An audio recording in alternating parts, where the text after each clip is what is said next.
une des plus belles sagas historiques du cinéma français, Angélique et la Marquise des Anges. Tout de suite, on se voit la bande-annonce, on en parle après. Qui n'ait rêvé d'être Angélique. Il n'y a pas un homme au monde qui n'ait rêvé d'Angélique.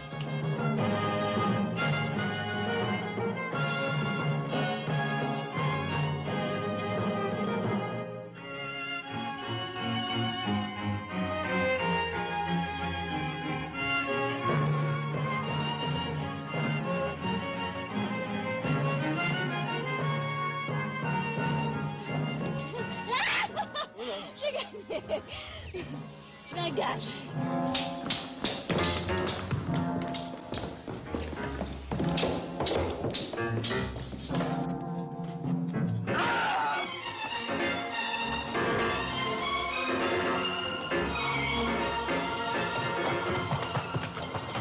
Fuyez, Angélique. Retournez à Montsou. Ils finiront par vous tuer. Fuis avec moi, vous êtes notre seul ami. C'est pour ça que je reste.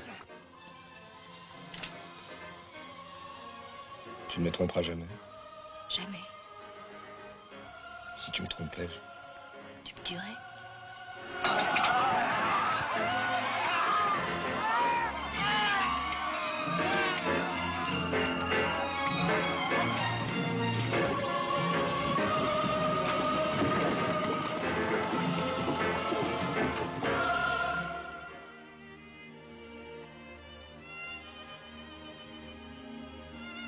Tu dors.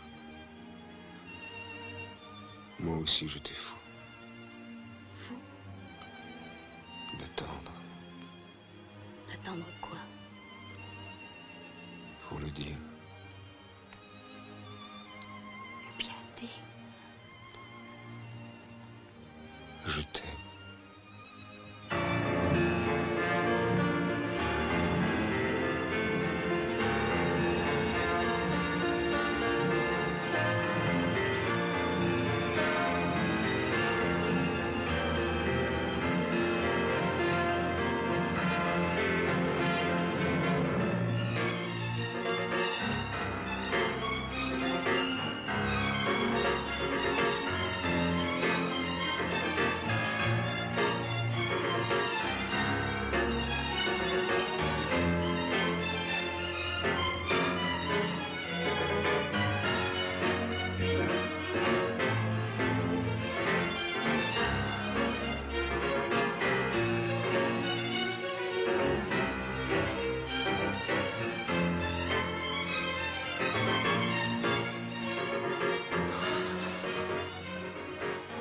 Vous m'avez dit que vous étiez moins farouche. Lâchez-moi!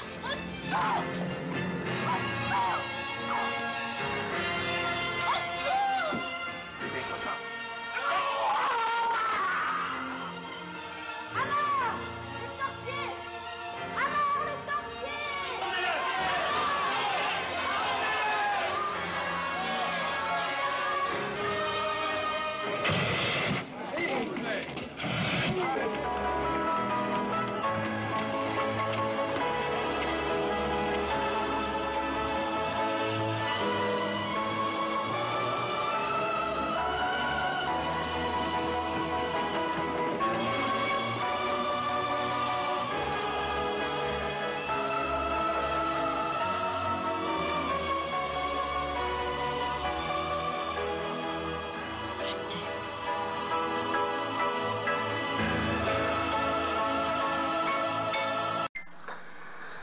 Angélique et la Marquise des Anges, donc, c'est un film français, on va dire romance, aventure un peu, de 1964 et réalisé par Bernard Borderie, qui a acquis les droits pour adapter à la base une saga littéraire écrite par Serge et Anne Gallon, saga littéraire à succès. Il y a en tout et pour tout 5 volumes à cette saga, c'est d'ailleurs que j'ai ici. Hein. Voilà, le coffret VHS Angélique et la Marquise des Anges, et qui se compose non seulement du premier, Angélique et la Marquise des Anges, mais aussi de Merveilleuse Angélique, le deuxième. On a Angélique et le Roi, on a Indomptable Angélique, et on a le dernier épisode qui nous emmènera sur les mers et qui s'appelle Angélique et le Sultan, et jusqu'au barbaresque même. Alors, je vais vous dire un petit peu, alors le casting, au casting, on a quand même Michel Mercier, je sais pas d'ailleurs, elle a pas fait d'autre rôle marquant que celui-là, très belle femme au demeurant. On a aussi dans le rôle de comte Geoffrey de Perrac, l'incroyable Robert Hossein, de talent, hein, qui incarne comme ça comte Perrac avec brio. On a Giuliano Gemma, un acteur italien, et on a un peu les débuts de Jean Rochefort au cinéma dans le rôle de l'avocat. Alors je vous parle un peu, je vais vous débriefer un petit peu le synopsis, parce que si vous voulez le revoir, et ça c'est un film, il passe plus souvent à la télévision d'ailleurs, c'est bien dommage. Alors c'est comme ça, on a Angélique de Sensé-Monteloup, c'est une petite noblesse, qu'on appelle petite noblesse provinciale, dans la France du XVIIe siècle, un peu milieu XVIIe siècle, on est un petit peu à l'orée de la Fronde, et qui comme ça, enfin, elle appartient donc à cette famille des Sensé-Monteloup, qui est une petite famille de noblesse provinciale, on va pas dire pauvre, mais ce qu'on appelle de la noblesse désargentée, c'est-à-dire qu'elle a le titre, voilà, il y en avait beaucoup qui étaient comme ça, hein, c'est-à-dire qu'ils avaient le titre, mais ils n'avaient pas beaucoup d'argent, beaucoup de dettes surtout, c'est ce qu'on appelle la noblesse pauvre de campagne, et oui, toute la noblesse n'était pas riche au XVIIe siècle, contrairement à ce que l'on croit. Il n'y avait que à peu près 3000 familles qui étaient vraiment riches en France dans la noblesse. Tout le reste, c'était des nobles désargentés, donc c'est déjà un bon point pour le film qui montre aussi une autre vision de la noblesse. Et puis donc, elle appartient comme ça, cette petite famille de noblesse provinciale, et le père va l'envoyer au couvent, comme ça se faisait, parce qu'il faut garder le nom, alors il va l'envoyer au couvent, et puis lui donner un mari qui puisse redorer le blason, on va dire, la marier à un espèce de comte du sud-ouest de la France, le comte de Perrac, Geoffrey de Perrac, qui lui par contre a de l'argent, qui a des mines d'or même, et puis qui les exploite, et puis comme ça, très riche, érudit, mais il a le malheur d'être boiteux et balafré, ce qui fait un petit peu jaser sur sa personne, parce qu'on le dit un peu sorcier, un peu qu'il aurait pactisé avec le diable comme ça, hein. On est dans la superstition, on a encore l'église présente, dès que quelqu'un commence à réfléchir et à utiliser son cerveau, attention, hein, tout de suite c'est un sorcier, voilà. Et puis fort de ses préjugés quand même, elle l'épouse, et puis elle se dit, c'est vrai qu'il n'est pas très... voilà, elle commence à le repousser, on voit tout ça, et puis lui, il essaye de faire des efforts, il arrive vers elle, et puis progressivement, comme ça, finalement, elle commence un petit peu à l'apprivoiser, à se rapprocher dans des scènes très intimes, très belles d'ailleurs. Et puis voilà, ils vont devenir un couple, et elle va même lui donner 2 enfants. Et ça, c'est pour la première partie. Deuxième partie, on a le comte Geoffrey de Perrac et Angélique qui vivent dans leur château, hein, sur des terres, bien avec leurs enfants. Et puis un jour, Vlatipa, que le roi Louis XIV, qui venait d'épouser Marie-Thérèse d'Autriche, la jeune Marie-Thérèse d'Autriche à l'époque, à Saint-Jean-de-Luz, parce que c'était sur le retour de l'Espagne, en même temps c'était très politique. En guerre contre l'Espagne, le fait d'épouser une Habsbourg d'Espagne, ça avait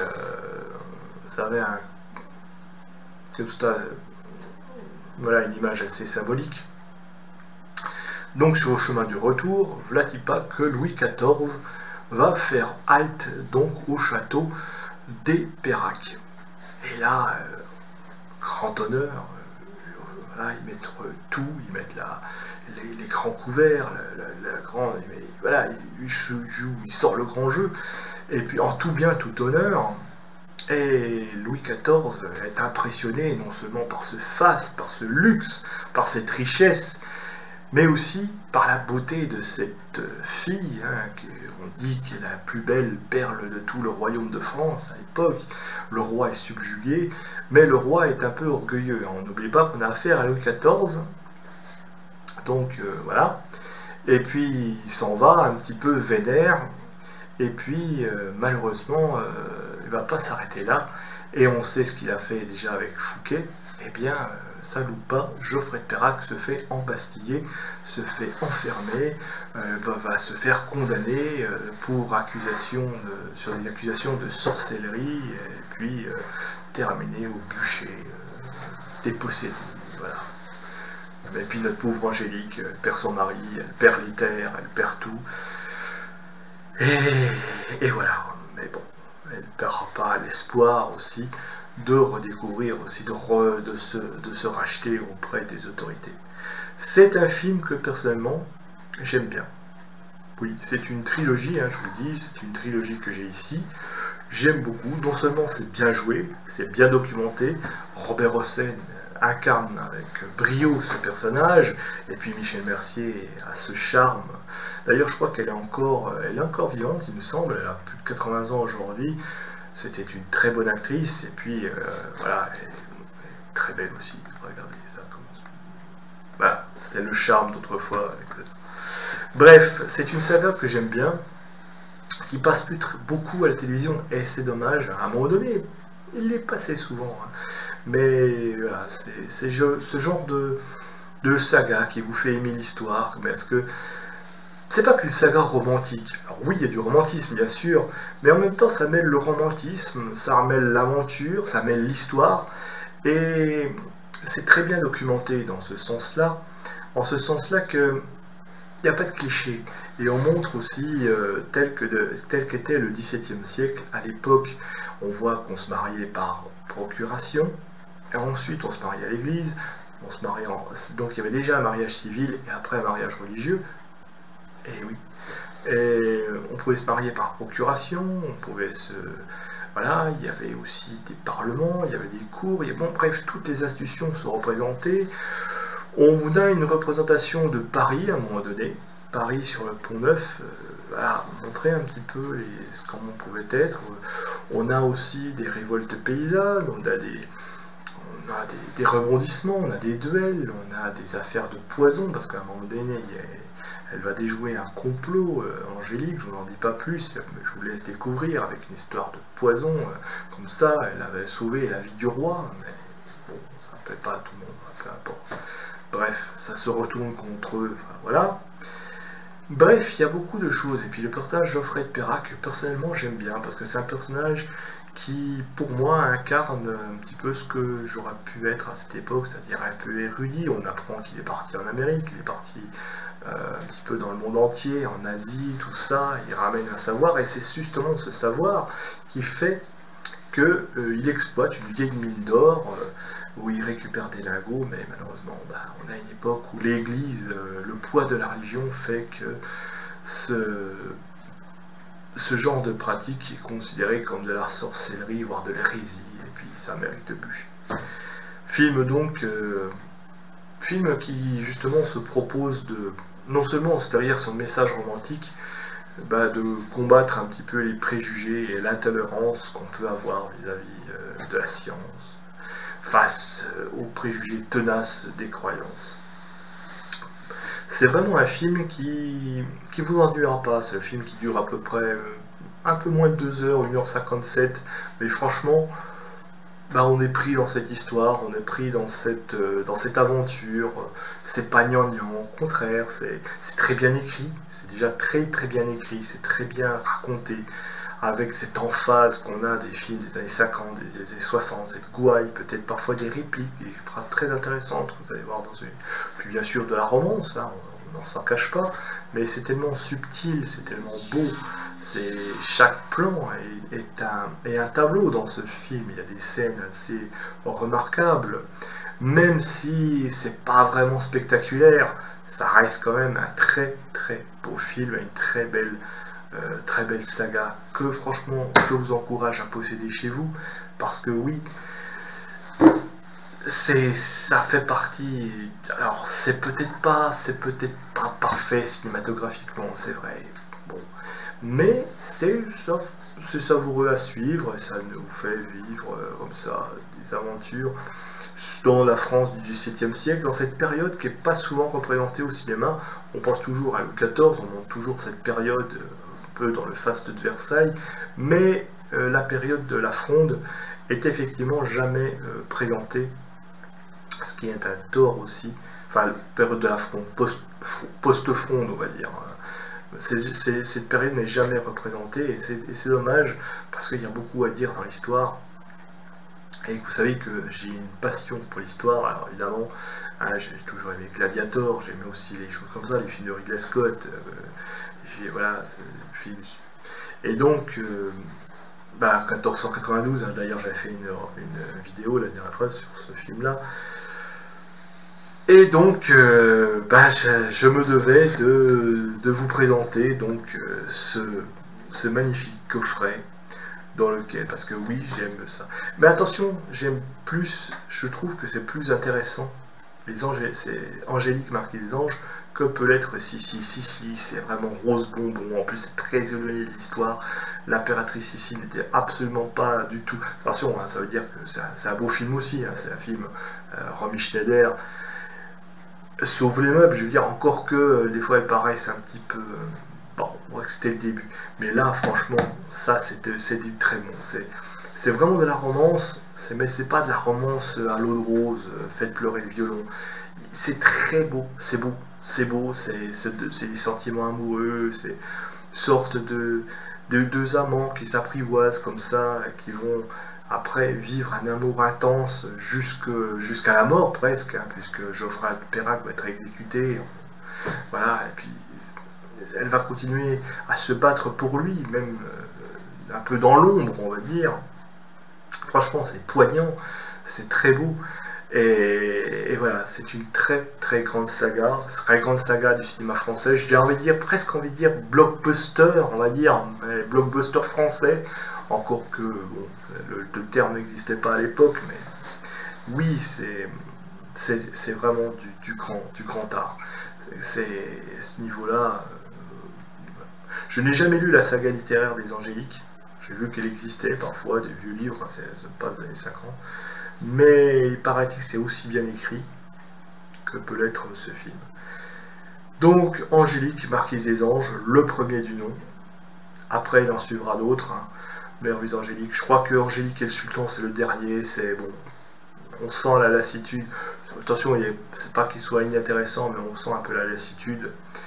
Donc, le dernier, oui. Bon, bref. Moi, je l'aime bien personnellement parce que cette histoire de navire, et vous savez que j'aime bien tout ce qui se passe en mer, mais c'est vrai que c'est le moins bon. Voilà. Les trois premiers sont les meilleurs. Après, on sent la lassitude quand même. Bon, voilà. Sur ce, mes amis, eh bien, revoyez cette saga que franchement, voilà, qui est à redécouvrir parce que voilà, si vous aimez les films de KPDP, si vous aimez les grandes aventures en costume dans l'histoire, hein, dans le Royaume de France, ça a été tourné d'ailleurs. Le château des Perrac c'est en fait le château de Tanlay. Tanlay, je crois, c'est en Bourgogne, pas loin de chez moi aussi. Même si j'habite en Franche-Comté, on est dans la même région maintenant. Je crois que c'est en Côte d'Or d'ailleurs, près de Dijon, il me semble. Enfin, je vérifie.